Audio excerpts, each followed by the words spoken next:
Hello everybody, welcome back to the GSMC Hoops and Heels Women's Sports Podcast, brought to you by the GSMC Sports Network. We just got done talking about some WNBA updates with Caitlin Clark and Angel Reese's teams going head-to-head, and also the new league formed by Nafisa Collier and Brianna Stewart.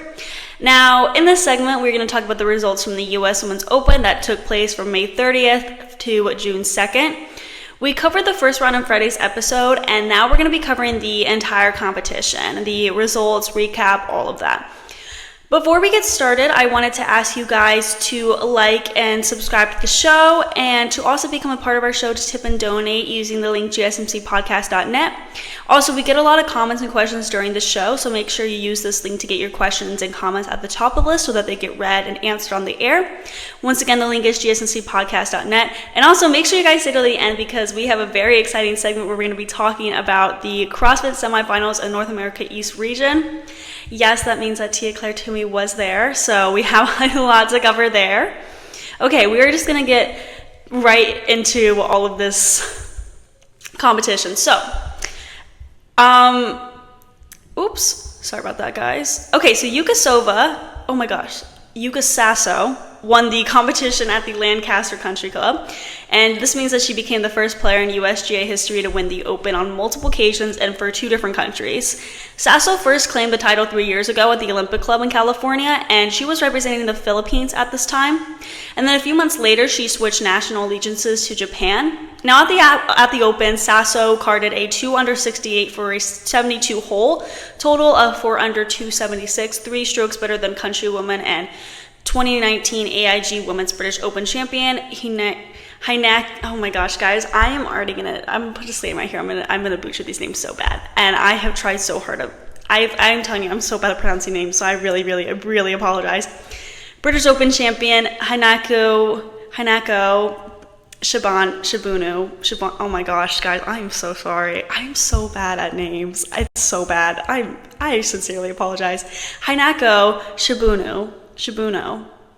Okay, Americans Andrea Lee and Ali Ewing, both past USA Curtis Cup competitors, shared third at even par 280.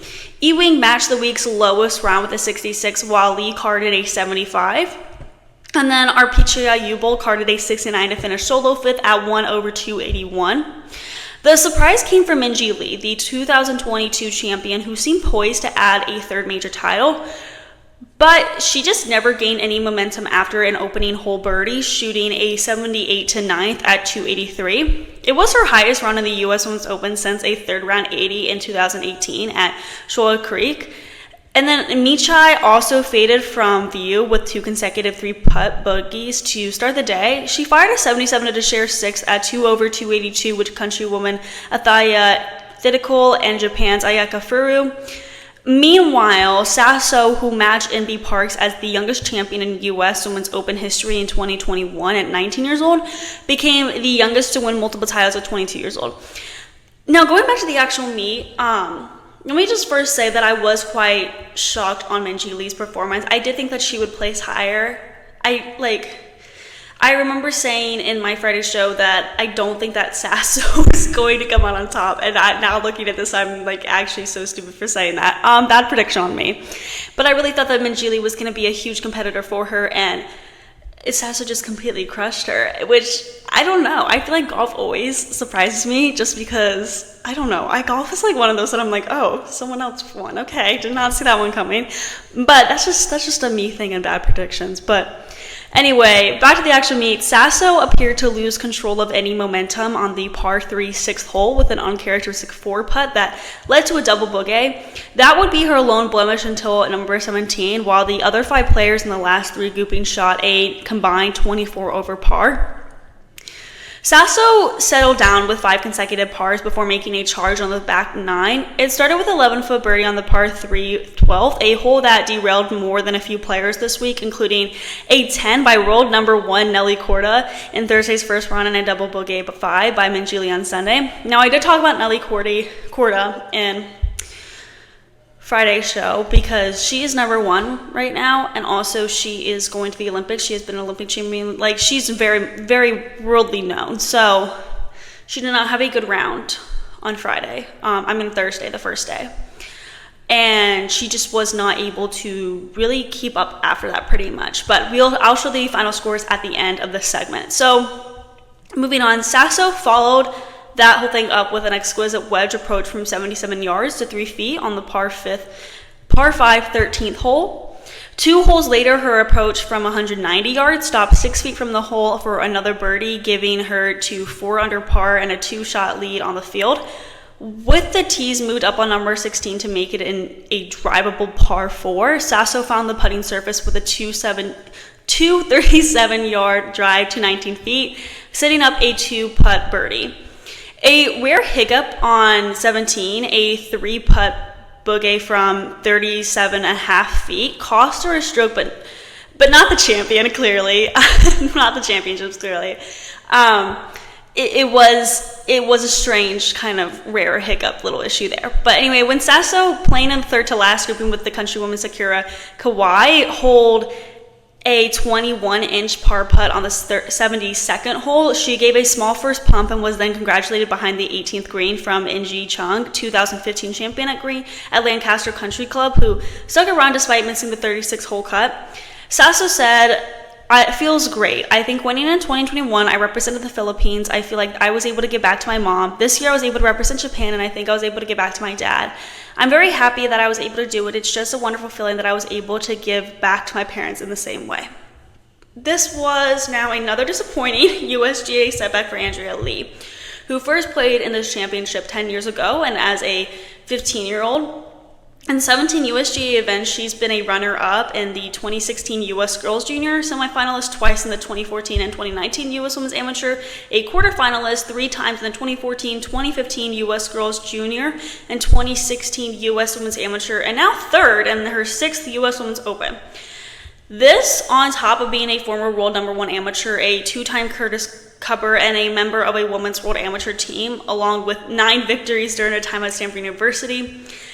Now, last year she played on her first U.S. Solheim Cup team, but here's the thing. Lee missed a 4-foot par putt on the opening hole and made a double bogey 6 on the 4th hole after finding the penalty area off the tee. Another bogey on 8th dropped her to 4 over on the day and 1 under for the championship.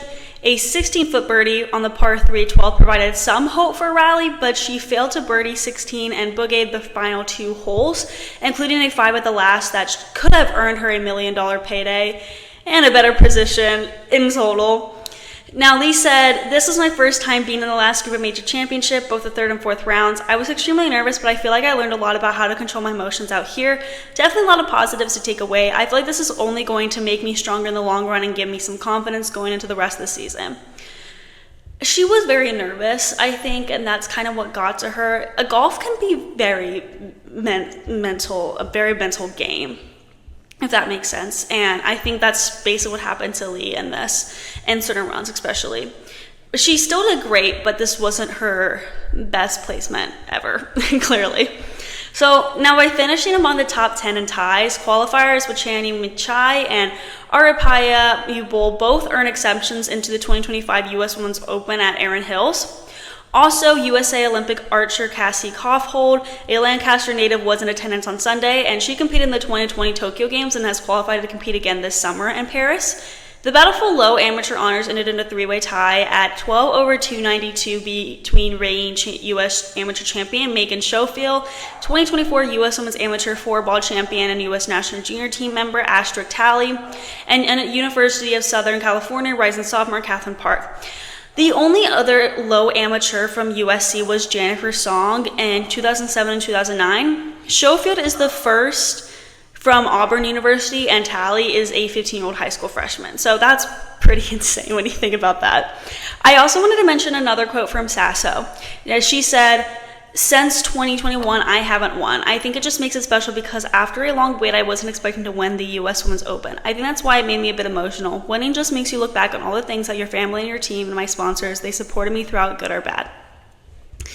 So just to lay this out, make it all clear, I'm going to just put out the final scores and everything, because I don't know, it helps me when I look at scores like this. So Yuko Savo, she was at the top, and she had a total of 276. And I'm just going here to the top 16.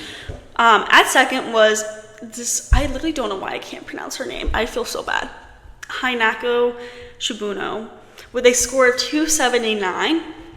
At third was 280 with Ali Ewing and Andrea Lee. At fifth was 281 with Arpichai Yubel. Sixth with a tied score of 282, and that was Ayaka Ferru, Athena Thidikol, and Wachani Michai. Tied at ninth with a score of 283 was Ryo Takeda, Sakura Kaiwa, and Minji Lee. With a score of 284, tied at 12th was Hojo Kim, Mayu Yamashita, Ryoni Yen, and Jim Yi Im. Last with a score of 285, tied at 16th was Hannah Green, Alim Kim, and Mai Hyang Lee. I didn't mention this before, but I was quite shocked with how Hannah Green plays, just because she has that reputation, and also she has done a lot better in the not beginning of this year, but in April she did a lot better. I don't really know she still did great, don't get me wrong, but I definitely was quite shocked to see her the slow. I thought she would have done better in this tournament. It still was great for her. I'm not saying this wasn't a good competition for her. I need to make that clear when I say that. But yeah, there was definitely some things that I was shocked here, but this was a really good win for Yuko Saso. And as you can see, everyone's scores are so close, but she was 3 points ahead of the second place position. So that just shows that she was just more of a fierce competitor and contender than a lot of other people. She just had it. Like, she just took the lead, really. So we're now going to move on to our next segment, where we're going to talk about the Xfinity US Gymnastics Championships. I'm very excited to talk about this. You guys need to stay tuned for this. Before we get into that, we are going to be taking another very short break. So I will see you guys very soon.